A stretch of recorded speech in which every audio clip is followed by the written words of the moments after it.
The success story of XCOM Enemy Unknown is one that all gamers should feel good about. Publisher 2K Games took a gamble on a franchise that was really only fondly remembered by hardcore PC gamers of the 90s. Not to mention it was a Western-developed, turn-based tactical strategy game, a genre that you just don't see these days. But the gamble paid off, and Enemy Unknown was both a critical and commercial hit. Here we are almost a year later, and the next XCOM game is upon us, The Bureau, XCOM Declassified. Developed by 2K Marin, The Bureau is actually a tactical third-person shooter set in the XCOM universe. Set in 1962, the game's story takes place well before the events of any prior XCOM game, but the overall scope of the story is familiar.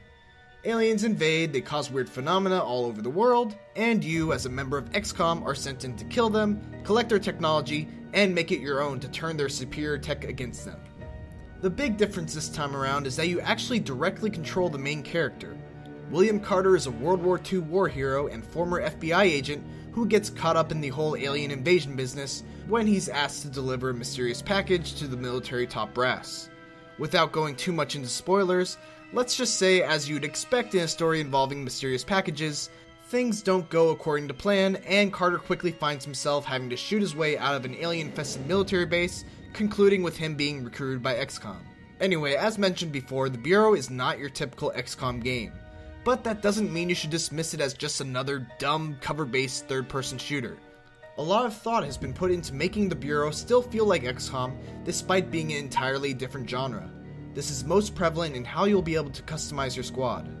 Like Enemy Unknown, each mission has you sending out a squad of XCOM agents. You only directly control Carter, but you're able to slow down the action to a crawl at any point and issue commands to your other two squad mates. You can move them to a flanking position, tell them to focus fire on a specific enemy, or get them to use one of their special abilities. These special abilities are tied to the character's class. There are a total of 4 classes to choose from: Support, Recon, Engineer, and Commando. Recon focuses on long range and stealth combat, Engineers can deploy turrets and traps, Commandos can equip assault rifles and deal heavy damage with critical strikes, and Supports offer buffs, debuffs, and shields to aid you while crippling the enemy. As you and your squad mates kill more and more aliens, you gain levels and can add an ability or perk to your arsenal. These skill trees are pretty straightforward, only periodically offering you a choice between 2 different perks. Keeping a well-balanced team is important, not only because each class has their own advantages and disadvantages, but also because in the Bureau, squadmate death is permanent.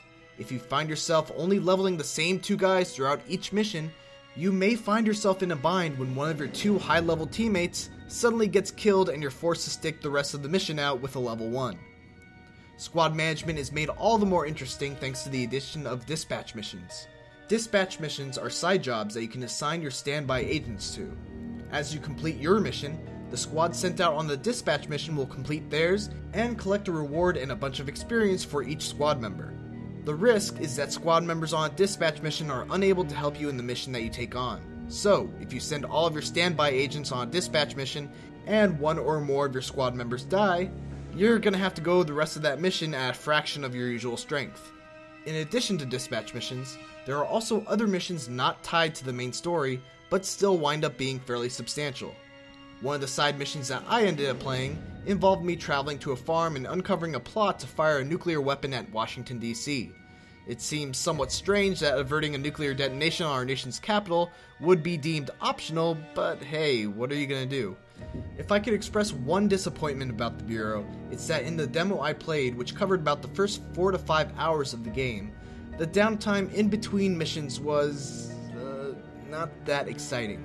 There were a couple of high points, such as the interrogation of a captured alien, but for the most part I felt as though I was just being bounced around like a ping pong ball from one end of the building to another, talking to uninteresting characters and giving reports on what I just did. But to be fair, this could change once you get further along in the game and all the tutorials are out of the way. Overall though, I really enjoyed the time I spent with the Bureau. Combat was difficult, tactical, and very satisfying.